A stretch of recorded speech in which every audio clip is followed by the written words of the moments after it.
আসসালামু আলাইকুম রহমতুল্লাহ। ডাক্তার মোহাম্মদ রাশিদুল বলছি, কেমন আছেন সবাই? এখন আমি আছি হচ্ছে, এটা হচ্ছে গুনাইগাছির মোড়, অলিপুর, কুড়িগ্রাম। তো সেখানে আজকে হচ্ছে দাঁড়িপাল্লার একটা সমাবেশ হবে। সেই সমাবেশটা আমি সরাসরি আপনাদেরকে দেখাবো যে এই সমাবেশটা আসলে কেমন হচ্ছে।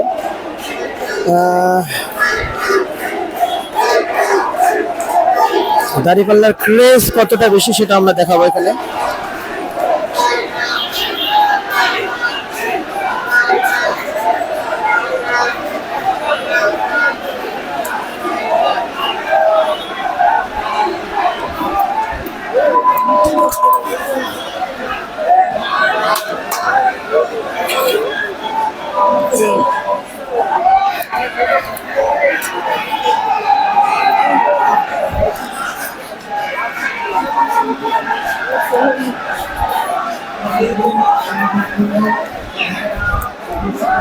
এটা হচ্ছে গুনাইগাছির মোড়ে এম এ মতিন কারিগরি সরকারি কলেজ, এবং সেই কলেজের সামনের অবস্থা বর্তমানে আপনাদেরকে দেখায়।